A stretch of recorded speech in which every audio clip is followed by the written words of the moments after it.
Everybody shivering, ladies, are you warm enough? You're braving it, aren't you? You've got like no fleeces, cardigans, just the hot cappuccino to keep you warm. So is everybody okay? Leonard Stanley people? Oh, there's quite a few disappeared. Where have they gone? They just legged it off home. Or they're just out pillaging in King Stanley. Is that what's going on? People in the back room, are you alright in there? Still smug because you're nice and warm? Yeah, that's the way to do it. I spoke about sort of doing the dry January, and I did think this year I've got to stop drinking so much, but bollocks to it. No, I did consider it as a New Year's resolution. I thought, stop drinking and try and be a better person, you know, just try and be a bit more woke. But I don't mind telling you, I've got issues. Well, let's use their proper name, shall we? Stepchildren.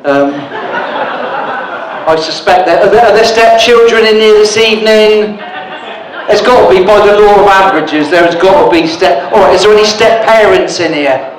Yeah, a few, isn't there? And it's difficult because I'm both a stepchild still, because my stepwitch is still alive, and I'm a step parent as well. And the thing about being a step parent is like, you just never know what you're going to get, do you? Like, and it's not like getting a rescue dog. If you don't like it, you can't give it back. You're stuck with it. And the trick is to get them at the right age, right? Because if you get them when they're about 13 or 14, you've got no chance because they know their own mind. Best to get them when they're about 4 or 5, and then you've got about 10 years to work on them to make their life hell. So by the time they're 15, they just leave home. And I've got two. I've got one 39-year-old and a 4-year-old. That's not children, is it? They're adults. One's all right and one's mental. And we sort of get on, but we argued at Christmas because I stupidly used the word Eskimo, right? And she said, that is so disgusting, that is cultural appropriation, that is discriminatory. I said, look, I'm just old, it's just a term I use. She said, the thing is, you've never been discriminated against in your life. I said, hang on a minute. I said, I am ginger, look at this. Of course I am. And being ginger, like, I suffered as a kid with the name calling, you know, Copper Knob, Duracell, you little ginger wanker. And I can remember saying, Dad, just leave it out, you know. But it wasn't just my father, my mother was just as bad. I can remember January 1965, right? We'd just gone back to school after Christmas and I came home. I said, Mum, all the other kids in my class were talking about the presents they had at Christmas. She said, and? I said, well, I didn't get any, did I? She said, no, you didn't. And there's a very good reason for that. I said, what's that? And she looked me straight in the eye and said, Santa don't stop for ginger kids. That's harsh, isn't it? To be fair, I've got 2 ginger kids of my own and I have saved a fortune at Christmas. But I applied for a gig earlier this year, and it said acts wanted, particularly those of LGBT or POC persuasion. So I phoned them up. I said, I'm interested in the gig. They said, are you LGBT? I said, no. They said, are you POC? I said, I don't know. What does it mean? They said, a person of colour. I said, yep. They said, what colour are you? I said, ginger. They put the phone down. And I'm aware we do live in a very politically correct world. I don't know if you know this, but a couple of years ago, Bideford in North Devon, historically, has always been known as the little white town because of its whitewashed houses, right? That's what it's been called. Somebody took offence to that, said that was racist, so they've had to have all the signs removed. Like, people in Whitehaven, they're shitting themselves. Again, that joke normally goes down far better, so you need to get on board with this. And how politically correct we are was brought home to me. I was in Greg's last week, and I went in, I said, I'll have that Cornish pasty, please. He said, I can't sell you that. I said, well, is there something wrong with it? He said, no, but I can't sell you it as a Cornish pasty because it wasn't made in Cornwall. The bloke behind me, he left.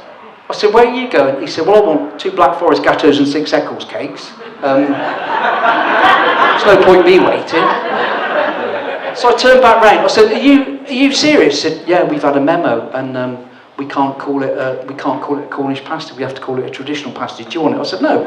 As a matter of principle, that is absolutely ridiculous. I don't. She said, do you want something else? I said, yeah, I'll tell you what, I'll have a cheese and onion sandwich on white. And she just went, racist.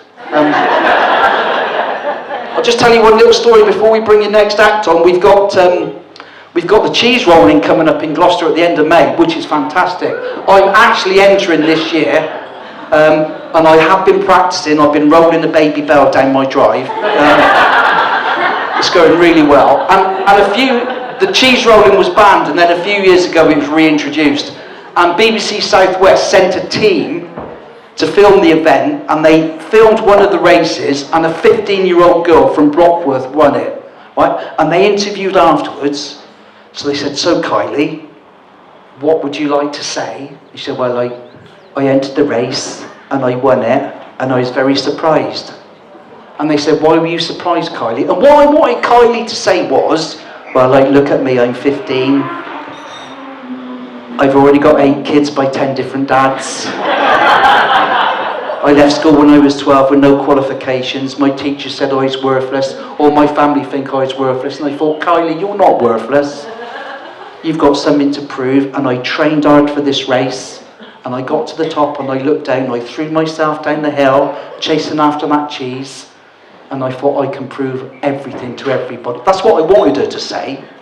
What came out of Kylie's mouth to the question, why were you surprised, was simply this: I don't even like cheese. Bless her. And she's with us tonight. Welcome, Kylie. No, she's not.